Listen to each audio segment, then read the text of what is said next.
स्वागत है आपका अपने YouTube channel sky preparation hub पर। चलिए आज हम लोग मॉडल इंटरमीडिएट एग्जामिनेशन 2026 का हम लोग हिंदी और इंग्लिश दोनों मीडियम में मॉडल क्वेश्चन पेपर का सॉल्यूशन हम एक्सप्लेनेशन के साथ कर रहे हैं, ताकि सिलेबस भी साथ साथ चले और आपका जो VVI क्वेश्चन है जो इस एग्ज़ाम में पूछने की पूरी 100% संभावना है। हम एक ही मॉडल सेट से उसको हम इसको पढ़ा रहे हैं। हालांकि PYQ जो बचा हुआ है उसको भी पढ़ेंगे, लेकिन मॉडल सेट को आप लोग पढ़ना बिल्कुल ही नहीं भूलेंगे, क्योंकि इसमें जो पैटर्न दिया है क्वेश्चन पूछने का तो बिल्कुल उसी से रिलेटेड और क्या क्या पूछ सकता है उसको भी हम इसमें कवर कर रहे हैं। तो सिलेबस के साथ साथ आपका इतिहास भी कंप्लीट हो जाएगा और दूसरी चीज़ की आपका एग्ज़ाम में भी कोई क्वेश्चन नहीं छूटेगा। तो हम लोग इसका इंस्ट्रक्शन और 1 से 10 तक ऑब्जेक्टिव क्वेश्चन पिछले लेक्चर में हम लोग पढ़ चुके हैं, और अभी हम 11 नंबर क्वेश्चन से इसको आगे बढ़ाएंगे।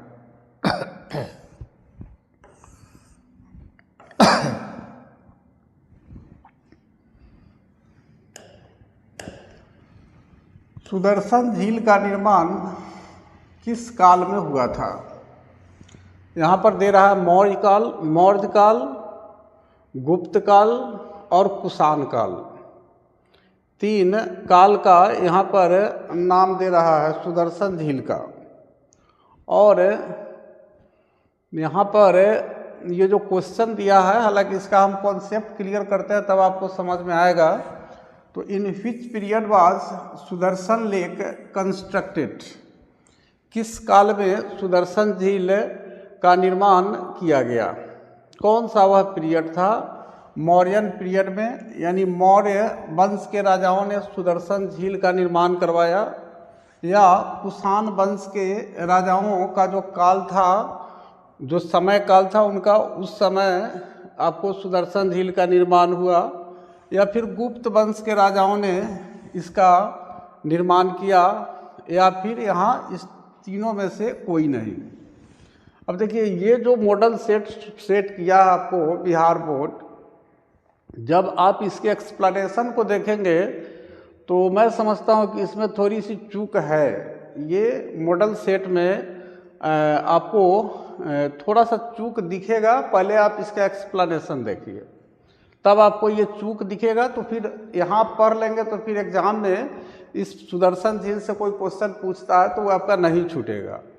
तो ये देखिए, सुदर्शन झील जो है आखिर है कहाँ पर ये? तो ये जो सुदर्शन झील है,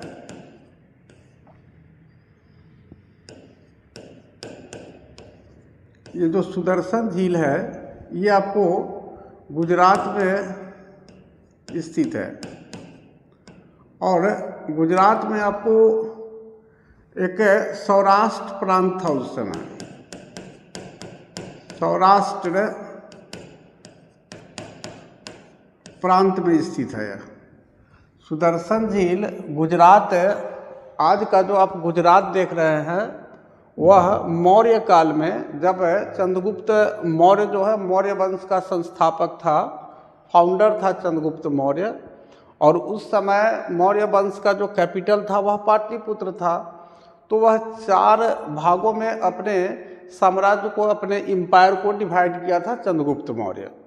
तो 4 भागों में जो डिवाइड किया था उसमें से एक जो भाग था आपका, वो आपको गुजरात वाला जो पार्ट था, उस पार्ट को सौराष्ट्र प्रांत के नाम से जानते थे, सौराष्ट्र स्टेट के नाम से हम लोग जानते थे। तो वहाँ पर आपको ये सुदर्शन झील का निर्माण किया गया। और ये आपको इस झील का वर्णन, ये जो झील है इसका वर्णन कहाँ पर मिला है? तो इसका जो वर्णन है ये आपको जूनागढ़ अभिलेख में मिला है। जूनागढ़ अभिलेख में ये मिला है। इस अभिलेख को, इस इंस्क्रिप्शंस को, जूनागढ़ इंस्क्रिप्शंस को किसने खुदवाया था? तो उस व्यक्ति का नाम था रुद्रदामन। और ये जो रुद्रदामन था ये आपको कुषाण वंश का से आपको शक शासक था रुद्रदामन, हून शासक था। तो ये शक और हून जो है ये आपको आज का जो वर्तमान ईरान वाला भाग है अफगानिस्तान के बगल में, तो उन क्षेत्रों में शक और पहलव वंश के और हून वंश के जो है आपको शासक शासन करते थे, और उसी में से एक रुद्रदामन था। तो रुद्रदामन जो है वो हून वंश का शासक था।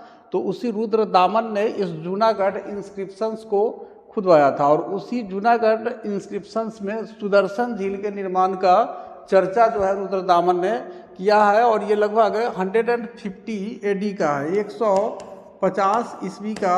आप डेट भी याद रखिए।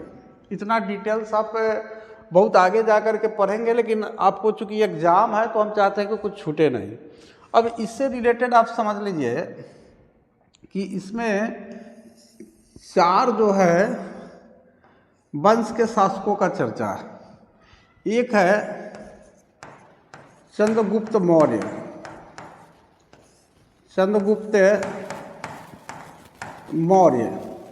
तो चंद्रगुप्त मौर्य का एक राज्यपाल था, उसके राज्यपाल का नाम था आपको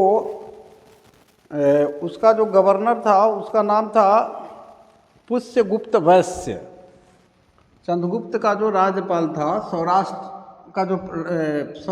प्रांत का जो उसका शासन व्यवस्था को देखता था चंद्रगुप्त मौर्य का, तो उसका नाम था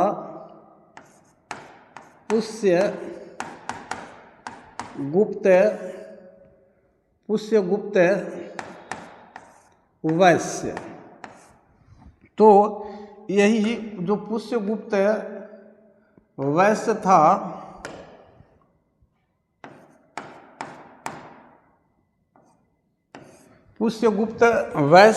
ये कौन था? ये चंद्रगुप्त मौर्य का सौराष्ट्र प्रांत का गवर्नर था, राज्यपाल था, और सौराष्ट्र प्रांत जो था उसका शासन व्यवस्था की देखरेख यही पुष्यगुप्त वैश्य करता था। और चंद्रगुप्त मौर्य ने आदेश दिया था सुदर्शन झील का निर्माण करने के लिए, सुदर्शन लेक का कंस्ट्रक्शन करने के लिए। तो ये आपको पुष्यगुप्त वैश्य ने इसका निर्माण किया था, लेकिन हम चंद्रगुप्त मौर्य का नाम आएंगे तो मौर्य वंश तो इसमें आ गया। किस काल में हुआ? तो मौर्य काल तो इसमें आ ही गया। अब दूसरा उसके बाद क्या होता है कि चंद्रगुप्त मौर्य के बाद मौर्य वंश का एक और शासक आता है जिसका नाम है अशोक। इसी को सम्राट अशोक के नाम से भी जाना जाता है। तो चंद्रगुप्त मौर्य के बाद उसका बेटा बिंदुसार जो है मौर्य वंश का शासक बनता है, और बिंदुसार के बाद आपको बिंदुसार का जो बेटा है सम्राट अशोक, कहा जाता है कि अपने 99 भाइयों की हत्या करके और मौर्य वंश का शासक बनता है। तो अशोक का जो गवर्नर है सौराष्ट्र प्रांत का, उसका नाम है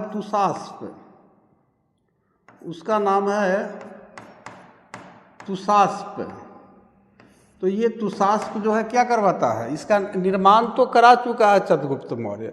उसका जो पोता है अशोक, वह तुषास्प अपने राज्यपाल तुषास्प की मदद से इसकी मरम्मत करवाता है।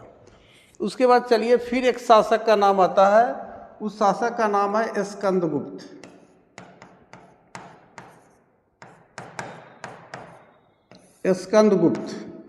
और इस स्कंदगुप्त का आपको जो राज्यपाल है, स्कंदगुप्त का जो राज्यपाल है उसका नाम है सुविशाख। स्कंदगुप्त जो गुप्त वंश का शासक है, तो उस समय गुप्त वंश के समय सौराष्ट्र जो प्रांत है उसका जो गवर्नर है वो सुविशाख है। तो सुविशाख जो है क्या करता है कि ये सुदर्शन झील का और ज़्यादा इसका एक्सटेंशन करता है, विस्तार करता है, उसकी मरम्मत करवाता है टूट फूट का। तो देखिए यहाँ मौर्य वंश के 2 शासक हो गए और गुप्त वंश के भी शासक हो गए। और उसके बाद हून वंश का एक शासक है जिसका नाम है रुद्रदामन। तो इस रुद्रदामन का गवर्नर जो है सौराष्ट्र प्रांत का, उसका नाम है पर्णदत्त। तो ये पर्णदत्त है, और पर्णदत्त का पुत्र है, उसका नाम है चक्रपालित। तो ये उप गवर्नर रहता है, यानी चक्रपालित। तो ये रुद्रदामन का राज्यपाल पर्णदत्त है, और पर्णदत्त का जो आपका उपराज्यपाल है चक्रपालित, जो पर्णदत्त का बेटा है, और इसी चक्रपालित की मदद से सुदर्शन झील का आपको पुनर्निर्माण करता है, बहुत बढ़िया ढंग से निर्माण करता है। और यही रुद्रदामन जो है वही गुजरात के सौराष्ट्र प्रांत में एक अभिलेख, एक इंस्क्रिप्शंस खुदवाता है जिसका नाम है जूनागढ़ अभिलेख 150 ईस्वी में, और उसी में चंद्रगुप्त मौर्य और अशोक का चर्चा करता है, और स्कंदगुप्त का ये चर्चा करता है। स्कंदगुप्त का चर्चा तो ये नहीं कर पाएगा क्योंकि गुप्त वंश जो है ये इसके बाद में, रुद्रदामन के बाद आपको, हालांकि दोनों समकालीन था। अब देखिए यहाँ आप अपने ऑप्शन पर देखिए किस काल में हुआ, तो यहाँ तो मौर्य काल भी आ रहा है।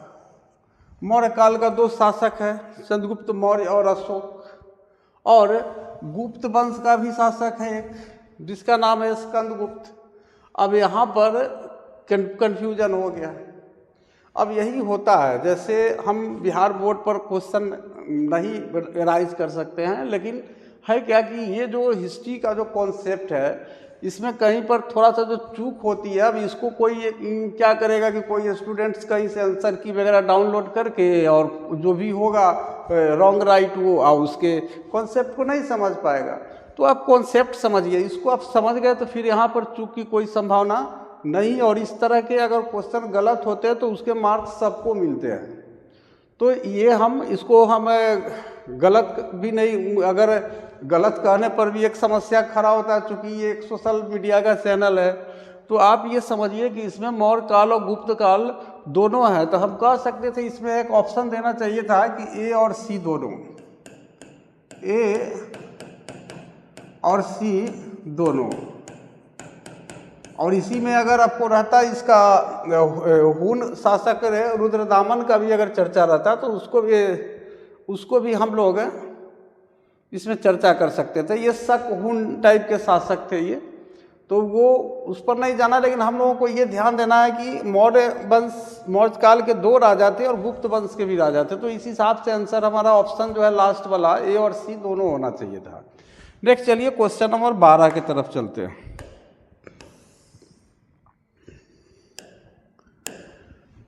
तमिल संगम साहित्य में उल्वर किसे कहा जाता था? दास, हलवाहा, जमींदार, व्यापारी। Who was called Uzhavar in Tamil Sangam literature? Slaves, ploughman, landlord, businessman. तो अब आप यहाँ पर समझिए कि ये तमिल संगम साहित्य के बारे में समझिए कि तमिल जो आज का तमिलनाडु, जहाँ पर तमिल भाषाएं बोली जाती है, तो वो आज दक्षिण भारत में, ये उस समय का जो प्राचीन काल में दक्षिण भारत में एंशियंट टाइम में साउथ इंडिया में जो राज्य थे उसको हम लोग तमिल राज्य के नाम से जानते हैं। और वहाँ का जो लिटरेचर था उसको संगम लिटरेचर के नाम से जाना जाता था। तो वहाँ का जो संगम साहित्य है उसी को पढ़ करके और तब हम साउथ इंडिया के हिस्ट्री को जान पाते हैं। तो साउथ इंडिया के हिस्ट्री जानने का सबसे बड़ा जो सोर्सेज है वो तमिल संगम लिटरेचर है जो तमिल भाषा में है। तो उसी समय जो तमिल साहित्य है, तमिल संगम लिटरेचर जो है, उसमें उल्वर किसे कहा गया है? उसमें उस लिटरेचर में उल्वर का चर्चा है। तो उल्वर किसको कहा गया है? तो ये इस लिटरेचर से साउथ इंडिया से आपको बहुत ज़्यादा क्वेश्चन नहीं रहता है, लेकिन जो क्वेश्चन रहता है उसको बना पाना बड़ा मुश्किल हो जाता है आपको, खास करके जो नॉर्थ इंडिया के हिस्ट्री के स्टूडेंट्स होते हैं उनके लिए। तो इसमें देखिए कि जो सिंपल हलवाहा होता है उसको उल्वर कहा जाता है। ये जो सिंपल प्लाउमैन होते हैं, जो हलवाहा होते हैं, ये साधारण जो हलवाहा होता है, हलवाहा यानी जो बैल की सहायता से हल चलाने का कार्य जो करता है। आज खेती के लिए हम लोग ट्रैक्टर जुताई के लिए, प्लाइंग के लिए यूज करते हैं, लेकिन पहले एंशियंट टाइम में और आज से कुछ वर्ष पहले ही, 20-25 साल पहले ही आपको बैल के माध्यम से लोग जो है खेतों की जुताई करते थे। तो जो साधारण हलवाहा हो, जो जुताई का काम करता था उसी को हलवाहा कहा जाता था। तो साधारण हलवाहा को उल्वर कहा जाता था। उसको उलवर कहा जाता था। और एक वर्ड यहाँ पर दे दिया है, देखिए इंग्लिश में यहाँ पर जो दे दिया है ये देखिए उझावर, तो उलवर या इसी को उझावर भी लिख सकता है। अगले बार हो सकता है कि क्वेश्चन में उलवर नहीं लिख के और उझावर लिख दे, तो आप उस समय आप में कन्फ्यूजन नहीं होना चाहिए। और उसके बाद आप देखिएगा तो ये जो जमींदार होते थे, ये बड़े बड़े जो जमींदार होते थे, ये बड़े जमींदार को क्या कहा जाता था तमिल संगम साहित्य में? जो लैंड लॉर्ड्स होते थे, बड़े जो जमींदार होते थे उनको बेल्लार कहा जाता था। अंग्रेजी में भी आप बेल्लार ही लिखेंगे। और बिग लैंड लॉर्ड हम कह सकते हैं इसको, बड़े जमींदार। और उसके बाद आपको जो भूमिहीन मजदूर होते थे उसे कदैसियार कहा जाता था। एक और चीज़ समझ लीजिए कि जो भूमिहीन मजदूर होते थे उन्हें कदैसियार, ये तमिल भाषा का ये सब शब्द है, कदैसियार कहा जाता था। और जो स्लेव होते थे, दास, जो स्लेव होते थे उस स्लेव को क्या कहा जाता था? तो उसको अधिगई कहा जाता था। दास को अधिगई कहा जाता था। दास का मतलब आप समझिए कि ऐसा नौकर जो किसी जमींदार का गुलाम होता था। अमीरों का एक तरह से वो गुलाम होता था और जानवरों की तरह उसके साथ उसके मालिक जो है व्यवहार करते थे। तो यहाँ तमिल संगम साहित्य के कुछ आपको ये पदनाम दे देंगे और कहेंगे कि बताइए कि ये जो है इस वर्ड को क्या कहा जाता था। और व्यापारी जो होते थे वहाँ के, उनको सेट्टी या उसको चट्टी भी कहा जाता था। सेट्टी या चट्टी कहा जाता था। तो सेट्टी और चट्टी आप जो है आप लिख भी सकते हैं। जैसे आपका जो फिल्म में अभिनेता सुनील शेट्टी है, तो वो भी आज के डेट में आपको फिल्मी दुनिया को हम समझते हैं कि थोड़ा दूर करके और बड़े बिजनेसमैन है। तो जो बड़े व्यापारी होते थे वहाँ के, उन्हें सेट्टी या चट्टी कहा जाता था। जमींदार को क्या कहा जाता था? जमींदार को बेल्लार कहा जाता था। हलवाहा को क्या कहा जाता था? उलवर या उझावर कहा जाता था। और जो दास होते थे, यानी अमीरों के जो गुलाम, ऐसे नौकर होते थे जिससे वो अपने मर्जी के मुताबिक उससे काम करवाते थे। जानवर की तरह समझिए कि उसके साथ बिहेव करते थे। तो वो एक तरह से दास जो है वो स्लेव होता था, ये गुलाम होता था, और उसको अधिगई कहा जाता था। तो इसको आप निश्चित रूप से कॉन्सेप्ट को ध्यान में रखिएगा। इससे ज़्यादा कुछ भी पूछने की संभावना तमिल संगम साहित्य से नहीं है, जो इसने मॉडल क्वेश्चन दिया है उसके हिसाब से। नेक्स्ट हम लोग चलते हैं क्वेश्चन नंबर 13 की तरफ।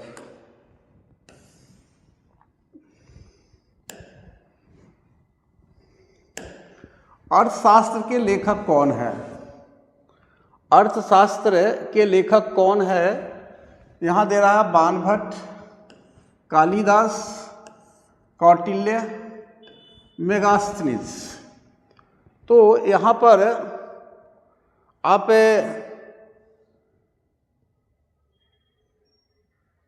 इसको देख सकते हैं कि इसमें कुछ आपको बुक्स का नाम दे देगा, कुछ आपको रचना का नाम दे देगा और उसका ऑथर पूछेगा, who was the author of अर्थशास्त्र। तो यहाँ बाणभट्ट, उसके बाद कालिदास, कौटिल्य, मेगास्थनीज। तो अगर हम देखें तो इकोनॉमिक्स, अर्थशास्त्र जो है, इसको यहाँ इकोनॉमिक्स नहीं लिखा है। इकोनॉमिक्स जो है, इकोनॉमिक्स को सबसे पहले हम कहें कि फादर ऑफ इकोनॉमिक्स की बात अगर हम करें, फादर ऑफ इकोनॉमिक्स की हम अगर बात करें तो वो कहा जाता है एडम स्मिथ को। एडम स्मिथ को फादर ऑफ इकोनॉमिक्स कहा जाता है, अर्थशास्त्र का पिता कहा जाता है। और यहाँ पर अर्थशास्त्र के जो लेखक है वो क्लियर है कि अर्थशास्त्र एक राजनीतिक पुस्तक थी, एक पॉलिटिकल पुस्तक थी, और इसके लेखक जो थे उन्हें कौटिल्य कहा जाता था। और इस कौटिल्य का ही नाम आपको विष्णुगुप्त भी है। इनको विष्णुगुप्त के नाम से भी जाना जाता है। अगले बार हो सकता है कि यहाँ कौटिल्य नहीं लिख करके विष्णुगुप्त लिख दे या चाणक्य लिख दे। और इस कौटिल्य को एक और नाम से जाना जाता था, भारत का मैकियावेली कहा जाता था इनको। भारत का मैकियावेली इनको कहा जाता था। उसके बाद बाणभट्ट भी एक लेखक थे, तो इन्होंने जो एक लिखा था उसका नाम था हर्षचरित। हर्षचरित इन्होंने लिखा था। उसके बाद कालिदास की अगर रचना देखिएगा तो कालिदास चूँकि जिस समय कौटिल्य थे उस समय कालिदास नहीं थे। कालिदास आपको गुप्त काल में जो है कालिदास थे। गुप्त हम कह सकते हैं कि ये चंद्रगुप्त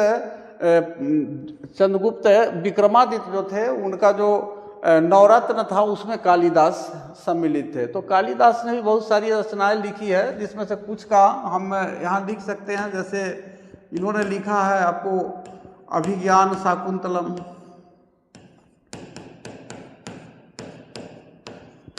इसका बहुत ज़्यादा चर्चा आपको किया जाता है अभिज्ञान शाकुंतलम का।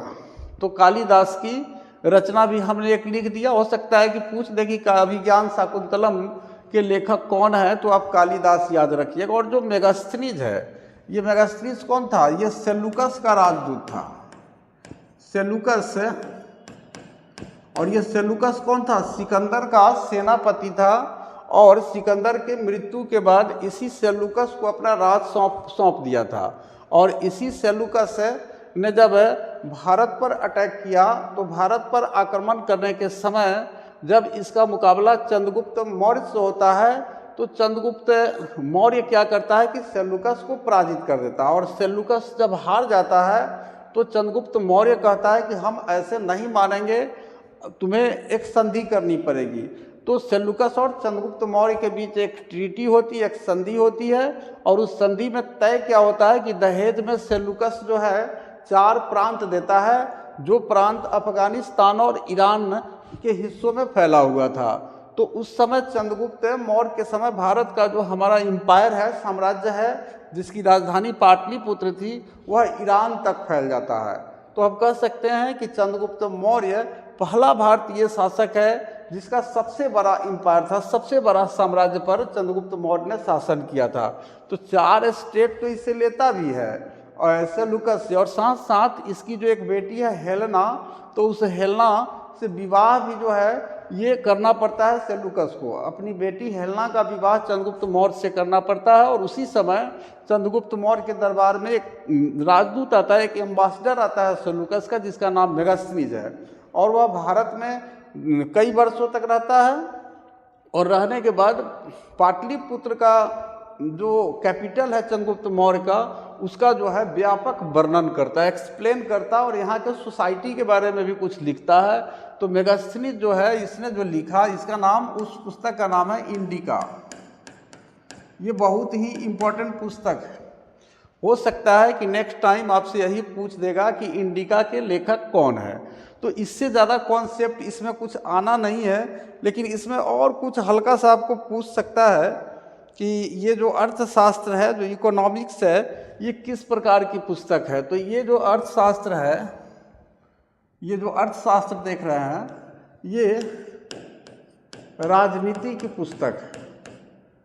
हम कह सकते हैं कि एक राजनीतिक पुस्तक है ये। आज उसको इकोनॉमिक्स कहते हैं। हम कह सकते हैं कि ये पहला पॉलिटिकल साइंस है एक तरह से भारत का।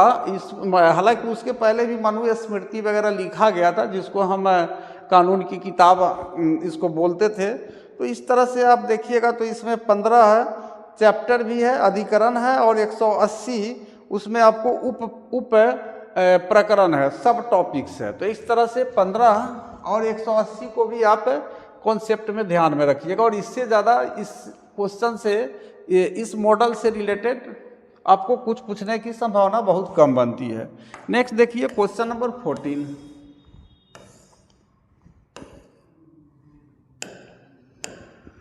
धम्म के प्रचार के लिए धम्म महामात्य की नियुक्ति किसने की थी? Chanakya, Kanishka, Ashoka, Samudragupta. Who appointed Dhamma Mahamatya for the propagation of Dhamma. इसमें चाणक्य का नाम आ रहा है, कनिष्का का नाम आ रहा है, अशोका का नाम आ रहा है और समुद्रगुप्त का नाम आ रहा है। तो अशोक जो है, ये जो अशोक देख रहे हैं जिसको हम लोग सम्राट अशोक का नाम जानते हैं, उसने अपने एक धम्म बनाया था। उसने क्या बनाया था? एक धम्म बनाया था। और ये जो धम्म है ये संस्कृत भाषा का शब्द है, सॉरी ये प्राकृत भाषा का शब्द है धम्म।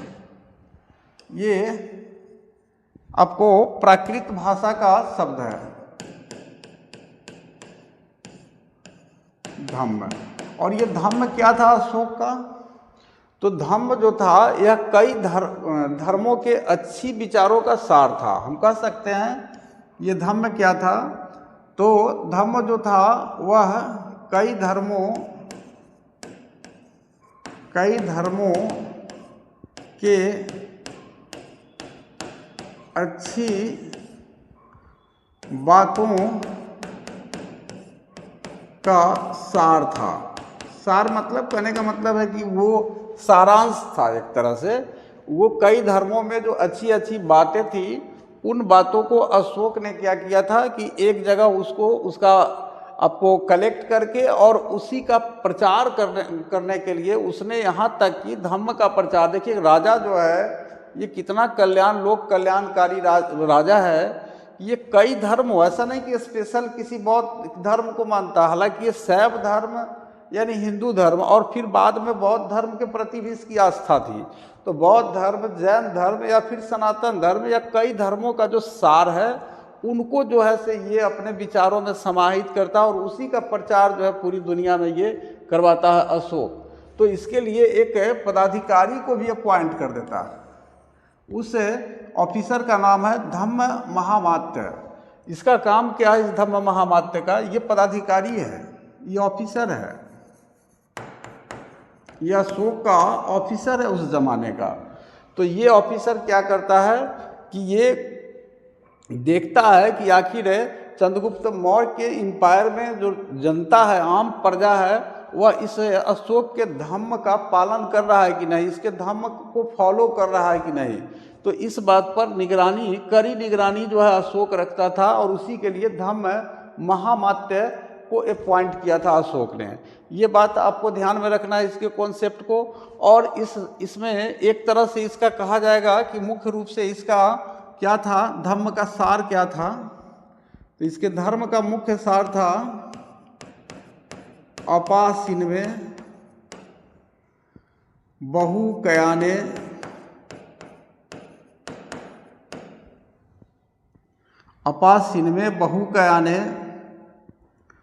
दया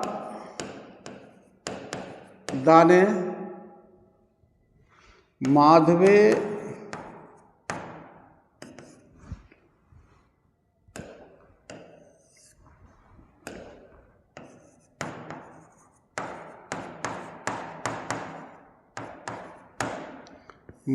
साधवे च। अब आप कहिएगा कि सर ये इस तरह से इतना बड़ा लाइन आप क्यों लिखे? अब इंग्लिश मीडियम में भी आपको इसी तरह से मिलेगा, अपासिन्वे बहुकयाने दया दाने माधवे साधवे च। यही जो है अशोक के धम्म का सार था। ये बहुत ही इम्पोर्टेंट चीज़ है, ये ध्यान में रखिएगा। ये आज के लिए ही आपके लिए महत्वपूर्ण नहीं है, जबकि जो भी भविष्य में किसी भी आपको कॉम्पिटिटिव एग्जाम्स को देंगे या फिर आगे हिस्ट्री को पढ़ेंगे तो उनके लिए ये अपासिन्वे बहुकयाने दया दाने माधवे साधवे च, ये जो है अशोक ने जो धम्म बनाया था, कई धर्मों की अच्छी बातों को जो एक जगह कलेक्ट किया था चुन करके, और उसके बाद उसने अपने धम्म, वो कहता है अपने अभिलेख में कहता है कि कियम च धम्मे, खुद अशोक कहता है कियम च धम्मे। ये क्वेश्चन खुद से करता है कि धम्म क्या है, और उसका जवाब भी देता है अपने इंस्क्रिप्शंस में। वो क्या जवाब देता है? अपासिन्वे बहुकयाने दया दाने माधवे साधवे च। तो अपासिन्वे का मतलब है कि पाप नहीं करना चाहिए, बहुकयाने मतलब बहुत सारे लोगों का कल्याण करना चाहिए, दया करना चाहिए, दान करना चाहिए, माधवे साधवे च, मधुर बोली जो है बोलनी चाहिए, और साधवे च, सज्जनता के साथ जीना चाहिए, साधुता के साथ जीना चाहिए, चोरी नहीं करना चाहिए। तो इतनी सारी बातें जो है अशोक के धम्म का सार था। तो ये समझिए। और उसके बाद फिर अगर आप आगे देखेंगे तो फिर आगे जाकर के मुगल वंश में एक सम्राट होता है जिसका नाम अकबर है, और उसने भी एक धर्म बनाता है जो कई धर्मों का सार है, और उस धर्म का नाम दीन ए इलाही है। तो हम कह सकते हैं कि अशोक से ही वो प्रेरणा लेकर के भविष्य में अकबर जो है वो क्या करता है कि एक दीन ए इलाही नामक धर्म को बनाता है। तो ये इसको थोड़ा सा इस कॉन्सेप्ट को ध्यान में रखिएगा। नेक्स्ट क्वेश्चन है 15।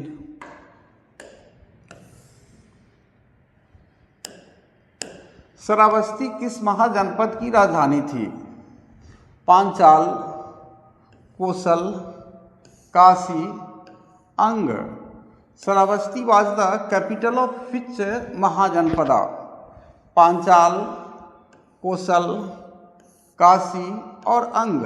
अब देखिए ये आपसे जो पूछा है तो आप इस बात को ध्यान दीजिएगा कि 600 BC में 600 BC में 600 ईसा पूर्व में भारत, आज का जो हम भारत देख रहे हैं वह 16 महाजनपदों में बटा हुआ था। 16 महाजनपदों में क्या था? विभाजित था भारत। अब आपसे एक पूछ दिया श्रावस्ती, तो श्रावस्ती पूछ दिया तो जिस तरह से हम लोग आज के समय में पढ़ते हैं कि भारत में कुल कितने राज्य हैं, तो आज के समय में हम 28 राज्य कहते हैं, लेकिन उस समय 16 महाजनपद थे।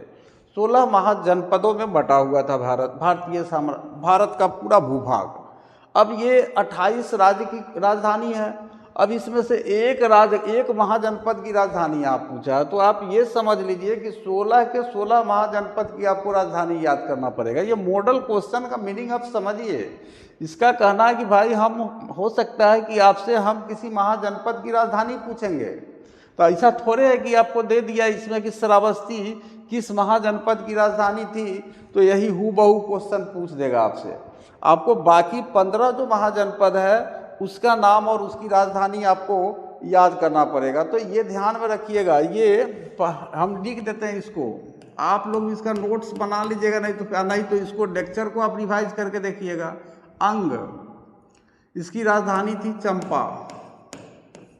ये बिहार में स्थित था, और बिहार का जो आज का भागलपुर है वही अंग महाजनपद के नाम से जाना जाता था। उसके बाद दूसरा, ये चंपा राजधानी है, ये वाला, ये आपका राजधानी रहेगा बीच वाला पार्ट, और ये महाजनपद का नाम है। दूसरा, अंग के बाद अगर हम देखें तो मगध पर आ जाइए अपना। मगध, ये मगध की राजधानी शुरू में कहाँ थी?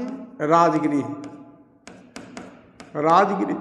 थी, और राजगिरी के बाद ये पाटलिपुत्र जो आज का पटना है ये राजधानी बन गया था। और ये कहाँ पर है? तो हम कह सकते हैं कि ये बिहार में है, पटना बिहार, इसको हम लिख सकते हैं। ये दूसरा महाजनपद हो गया। तीसरा महाजनपद का नाम, अंग और मगध के बाद हम वज्जी ले सकते हैं। ये वज्जी, लिच्छवी या इसी को हम वज्जी भी बोल सकते हैं इस महाजनपद को। इसकी राजधानी कहाँ थी? तो आज जो हमारा वैशाली है, जो वैशाली गढ़ देख रहे हैं, वहीं पर कैपिटल था लिच्छवी या वज्जी महाजनपद का। और ये भी कहाँ पर स्थित है? तो ये भी बिहार का महाजनपद है, ये भी बिहार वाले भाग में स्थित था। उसके बाद 4 नंबर पर आप देखिए कि चौथा जो महाजनपद था वो कौन सा महाजनपद था? तो काशी था। अगला जो महाजनपद है वह काशी है, काशी।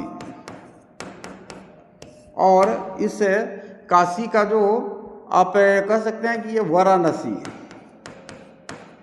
वाराणसी या काशी भी कहीं कहीं आपको लिखा हुआ मिल जाएगा कि ये काशी की राजधानी, जैसे दिल्ली की राजधानी लोग दिल्ली कहता है, तो उसी तरह से हम कह सकते हैं कि काशी की राजधानी वाराणसी या काशी है। और वाराणसी इसका नाम इसलिए पड़ा कि ये वरुणा और 80 नदियों के बीच स्थित था।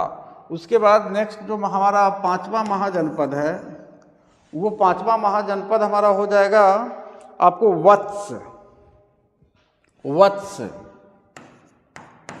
और वत्स जो महाजनपद है, इंग्लिश मीडियम वाले आप इंग्लिश में लिखेंगे, क्योंकि ये नाम है कौशाम्बी।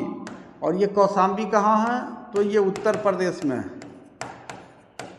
यूपी में है कौशाम्बी।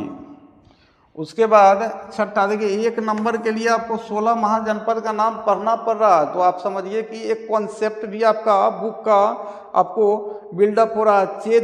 चेदी का है सुक्तिमती, चेदी महाजनपद, ये आपका इसकी राजधानी थी सुक्तिमती।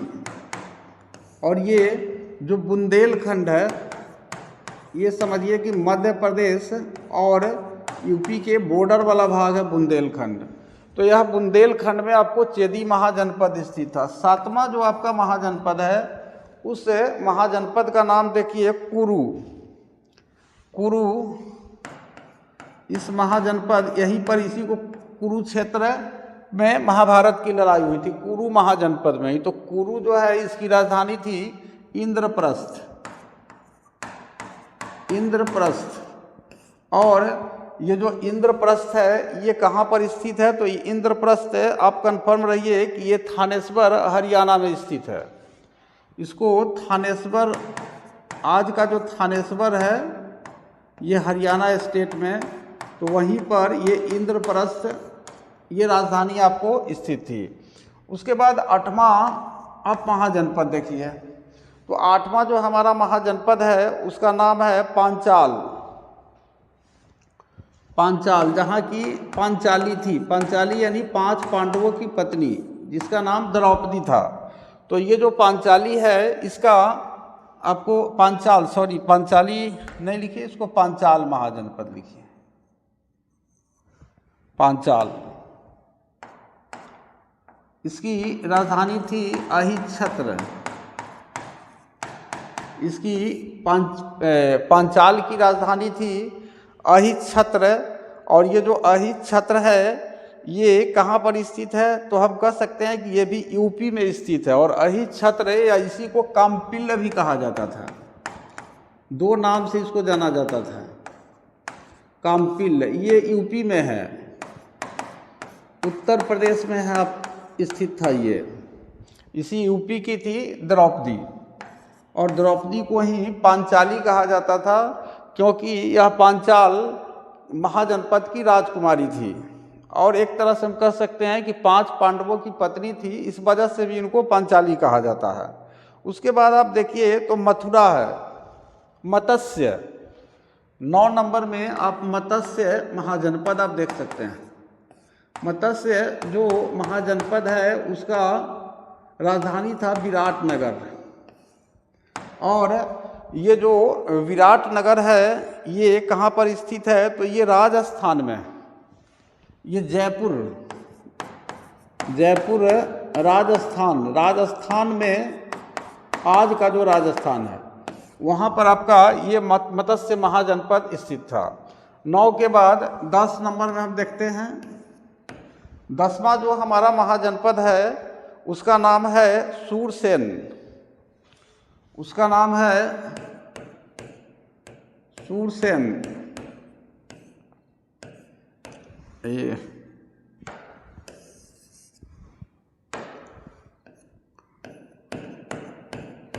सूरसेन, और इसकी राजधानी आपको मथुरा है। और मथुरा कहाँ पर है? तो उत्तर प्रदेश में।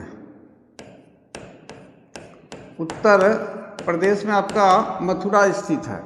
उसके बाद 11 नंबर, ये मथुरा का जो राजा था उसका ही नाम आपको कंस था। तो इस तरह से, और द्वारिका के कृष्ण थे, तो मथुरा, उसी मथुरा की बात हो रही है जो उत्तर प्रदेश में स्थित है। और इसकी राजधानी आपको, किसका है राजधानी? ये सूरसेन जो महाजनपद है उसकी राजधानी आपको मथुरा है। उसके बाद अस्मक, ये अस्मक, अस्मक इसका आपको पोतन कहा जाता है। ये पोतन या इसको हम लोग एक और नाम से जानते हैं, दोनों नाम इसमें याद रखना ज़रूरी है कि अस्मक का आपको पोतन भी याद रखिएगा तो हो जाएगा। पोतन, पोतन ये कहाँ पर था? तो ये दक्षिण भारत में स्थित था। ये गोदावरी और गोदावरी नदी के किनारे स्थित था आपको पोतन।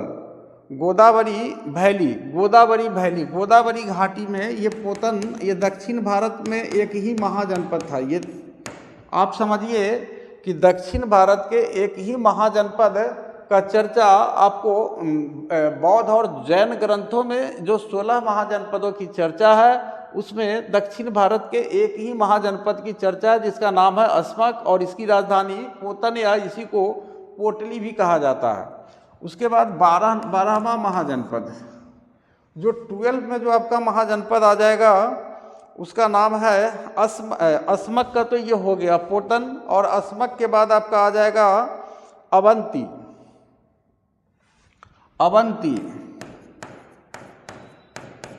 और यही इसका आपको उज्जैनी, उज्जैनी, और उज्जैनी का मतलब है मध्य प्रदेश।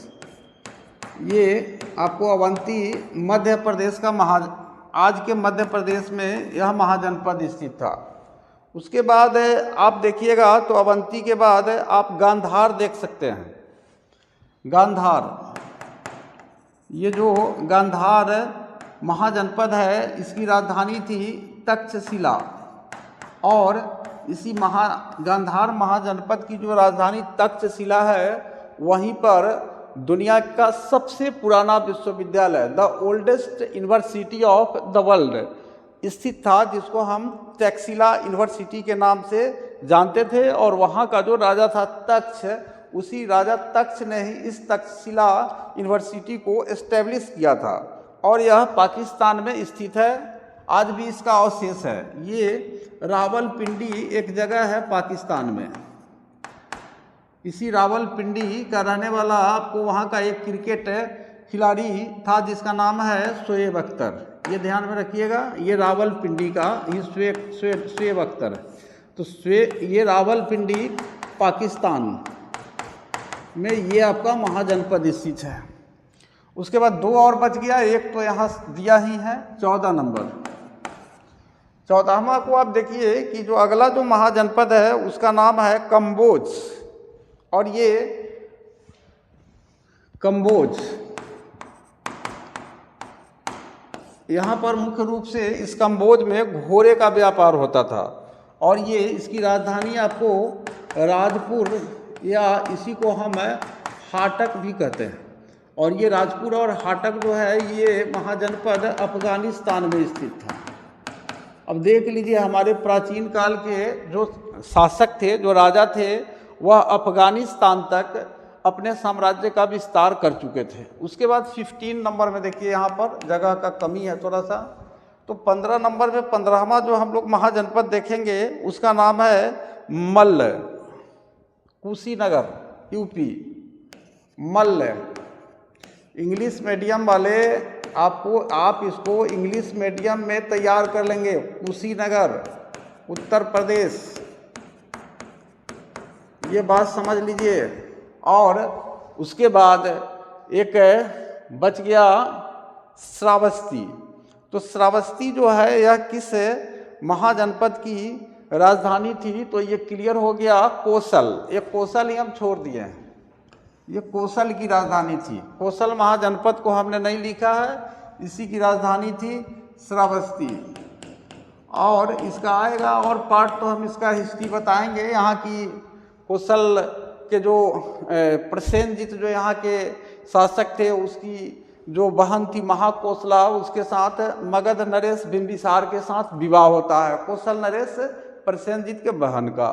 और उसके बाद जब बिंबिसार की हत्या उसका बेटा अजातशत्रु कर देता है, तो उसी दिन जो है महाकोसला की भी मृत्यु हो जाती है हार्ट अटैक से। और उसके बाद क्या होता है कि उसका जो बेटा है अजातशत्रु जब मगध का शासक बन जाता है तो प्रसेनजीत जो कौशल का राजा रहता है वो जो दहेज में वाराणसी जो दिए रहता है, ये काशी वाला जो दहेज में दिए हुए रहता है बिंबिसार को, ये वापस ले लेता है प्रसेनजीत। उसके बाद फिर जो है ये अजातशत्रु अटैक करता है अपने एक तरह से मामा के ऊपर, प्रसेनजीत के ऊपर, और अटैक करके फिर काशी छीन लेता है उससे। और छीनने के बाद इस बार क्या करता है कि प्रसेनजीत की जो बेटी है बाजीरा, उसके साथ प्रसेनजीत विवाह करता है। तो इसकी चर्चा हम लोग आएगा, थोड़ा सा बड़ा क्वेश्चन तो देखेंगे।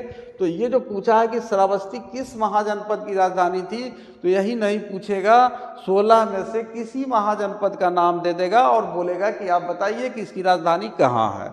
नेक्स्ट क्वेश्चन देखिए 16 नंबर।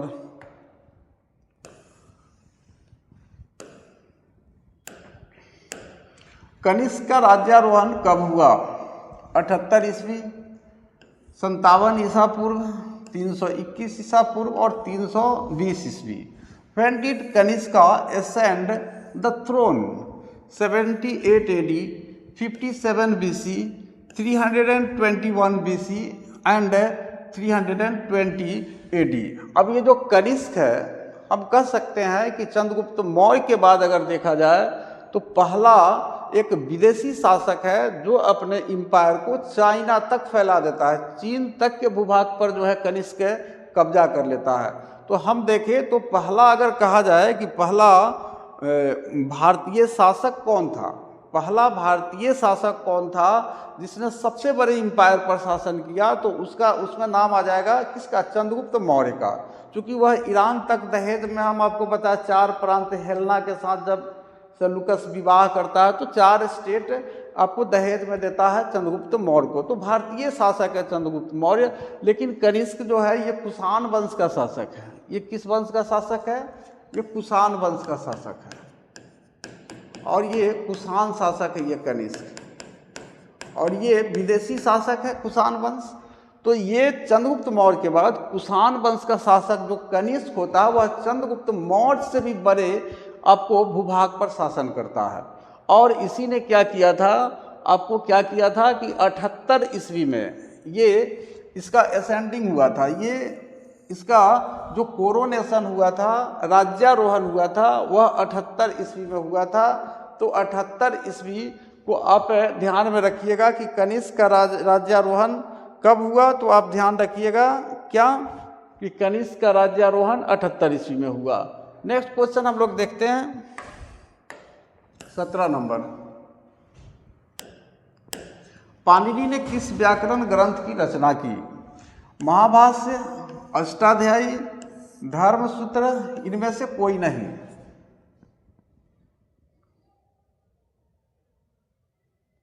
और देखिए यहाँ पर नीचे इसी का इंग्लिश पार्ट दिया है, थोड़ा इसको और ऊपर करते हैं,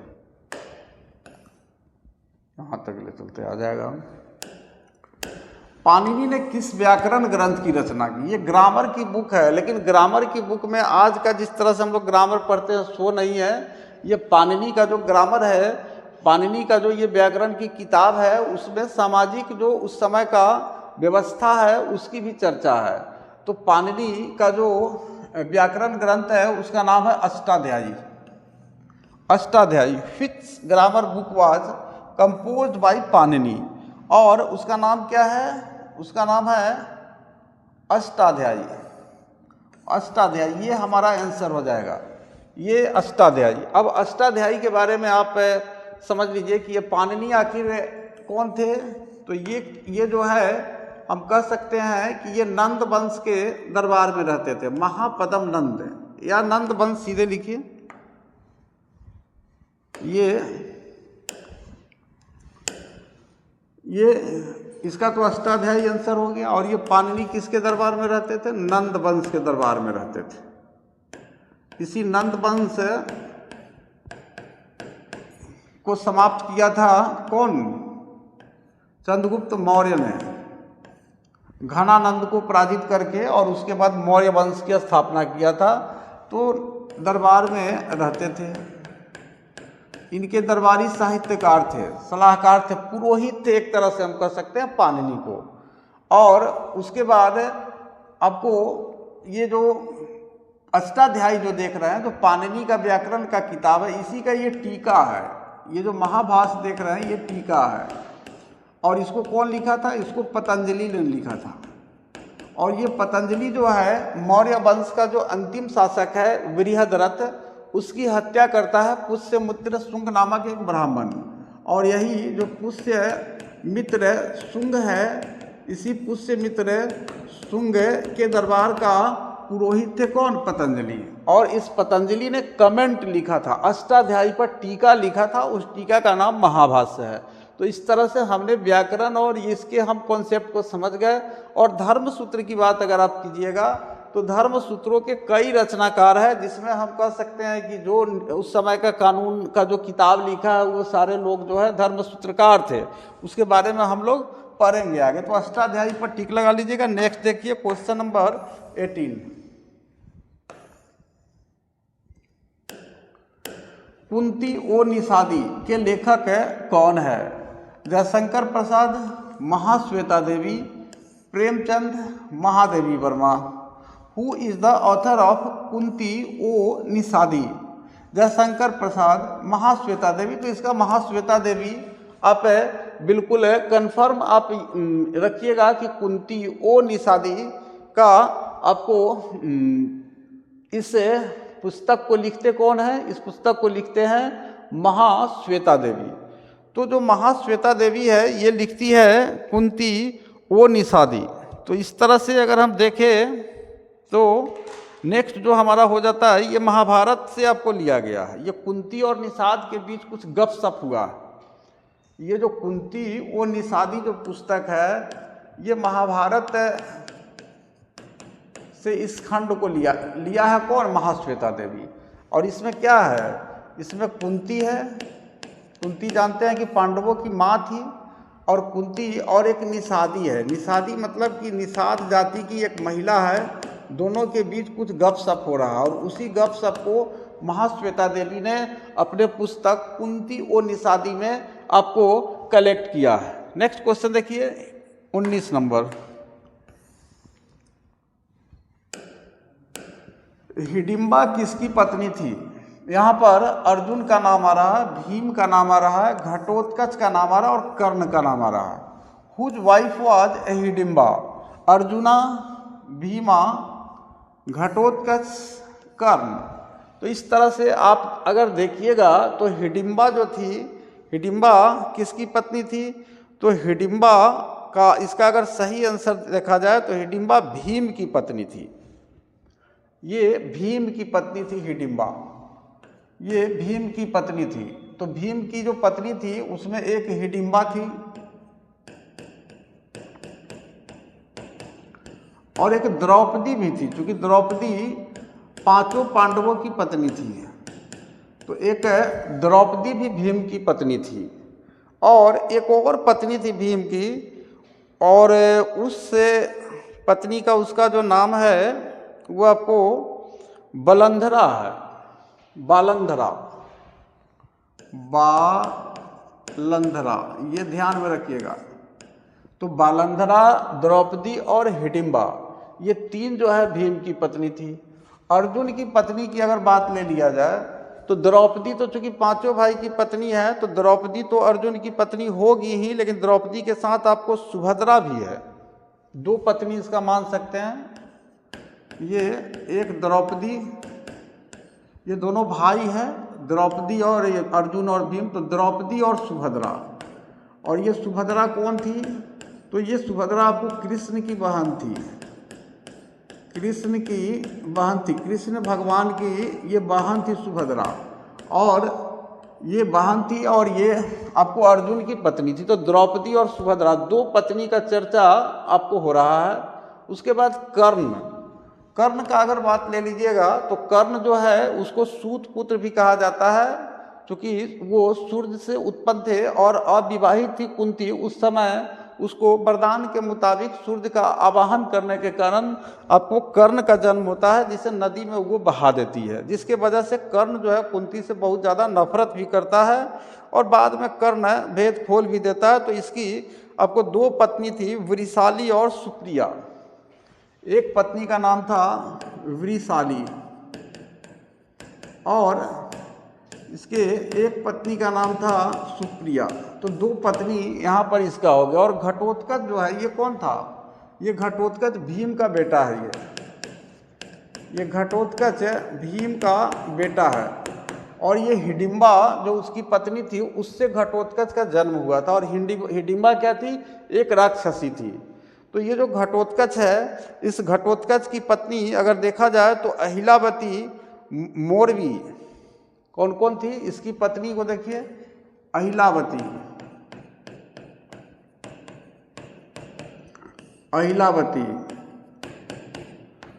मोरवी, और एक और नाम आता है घटोत्कच के। एक पत्नी अहिलावती, एक मोरनी, और एक आप लिख सकते हैं इसमें कामकंटका। एक का नाम है कामकंटका। तो यहाँ घटोत्कच के बारे में आपने देखा कि घटोत्कच की ये 3 पत्नी हैं। और घटोत्कच कौन है? भीम का बेटा है। अर्जुन की 2 पत्नी द्रौपदी और सुभद्रा, कर्ण की 2 पत्नी वृषाली और सुप्रिया, और भीम की 3 पत्नी हिडिंबा, द्रौपदी और बलंदरा। तो ये अगर आपको इस चारों से भी किसी के भी पत्नी, यानी उसका कहना कि भाई हम इनमें से किसी के पत्नी का हम पूछ सकते हैं। ये मॉडल क्वेश्चन का मीनिंग यही होता है। नेक्स्ट देखिए क्वेश्चन नंबर 20, जो आज का फिर लास्ट क्वेश्चन होगा। आप इसको 10 क्वेश्चन मान करके नहीं चलिएगा, क्योंकि इसमें आपका बहुत सारा हिस्ट्री का पार्ट जो है उसका कॉन्सेप्ट क्लियर हो रहा है। पुरुष सूक्त किस वेद का हिस्सा है? Rigveda, Samaveda, Yajurveda, Atharvaveda. Purusha Sukta is a part of which Veda? देखिए मॉडल क्वेश्चन को हम लोग थोड़ा एक्सप्लेनेशन के साथ पढ़ लेते हैं, और उसके बाद जो PYQ आपका बचा हुआ उसको हम स्पीड में खींचेंगे, क्योंकि कॉन्सेप्ट भी आपके दिमाग में कुछ होना चाहिए। नहीं तो आप बिग जो वेरी शॉर्ट क्वेश्चन होगा या फिर लॉन्ग होगा उसको आप नहीं लिख पाएंगे।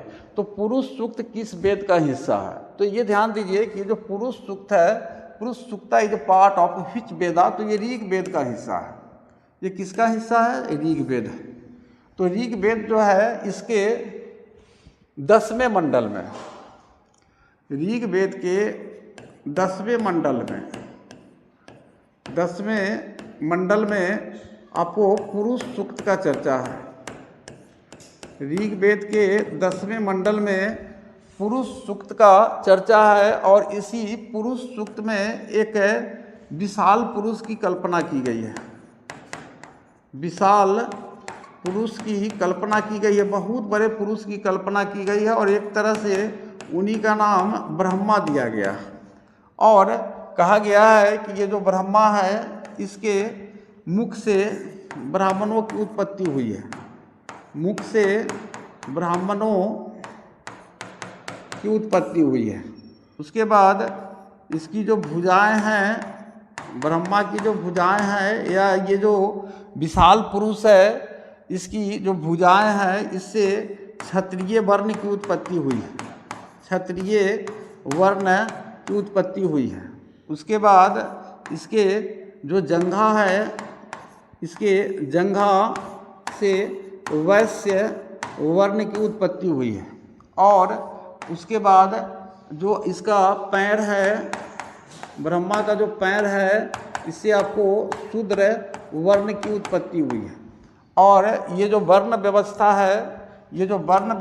है, इसकी पहली बार अगर चर्चा देखा जाए तो आपको ऋग्वेद के 10वां मंडल, ऋग्वेद के 10वें मंडल के पुरुष सूक्त में एक विशाल पुरुष जिसे हम ब्रह्मा के नाम से जानते हैं उसकी कल्पना की गई है। और इसमें वर्णन किया गया इस पुरुष सूक्त में कि उस ब्रह्मा के मुख से ब्राह्मणों की उत्पत्ति हुई है, और ब्रह्मा की भुजाओं से क्षत्रिय वर्ण की उत्पत्ति हुई है, और इस ब्रह्मा के जंघा से वैश्य वर्ण की उत्पत्ति हुई है, और ब्रह्मा के पैर से शूद्र वर्ण, यानी इस विशाल पुरुष के पैर से शूद्र वर्ण की उत्पत्ति हुई है। और ये क्रमशः है, इसमें ऊपर सबसे ऊपर का स्थान ब्राह्मणों को दिया गया, उसके बाद क्षत्रियों को, उसके बाद वैश्य को।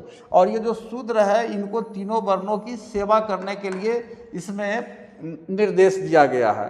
तो इस तरह से कह सकते हैं कि ऋग्वैदिक काल में जो हमारा समाज था वह वर्ण व्यवस्था पर आधारित था। और ये जो वर्ण व्यवस्था यानी 4, उस समय जाति व्यवस्था नहीं थी, 4 वर्णों में हमारा समाज जो है आपको विभाजित था, समाज विभाजित था।